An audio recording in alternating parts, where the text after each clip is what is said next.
നമസ്കാരം, ന്യൂസ് ക്യാപ്സൂളിലേക്ക് സ്വാഗതം. എന്റെ ഇഷ്ടങ്ങൾ എന്റെ ഫാമിലിക്ക് അറിയാം. Family Wedding Centre. ആദവനാട് കുറുമ്പത്തൂരിൽ തെരുവുനായ ആക്രമണം. മദ്രസ വിദ്യാർത്ഥികൾക്ക് പരിക്ക്.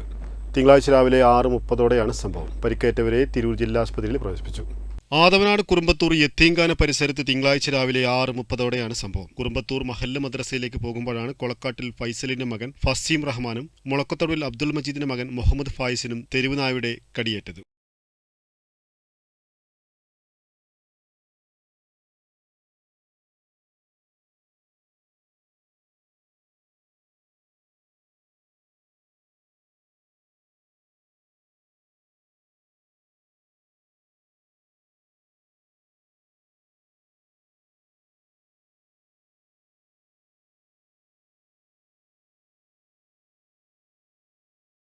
മണത്ത് പോണായിട്ട് ഓടി വന്ന് ബാക്കിന്ന് കൈമകൾ ചാടി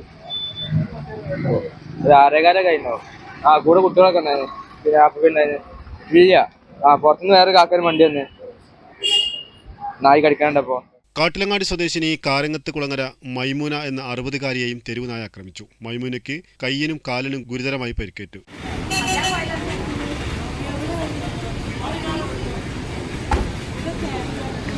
മുറ്റത്ത് നിൽക്കുമ്പോഴായിരുന്നു തെരുവുനായയുടെ ആക്രമണം ഉണ്ടായത്. ന്യൂസ് തിരൂർ.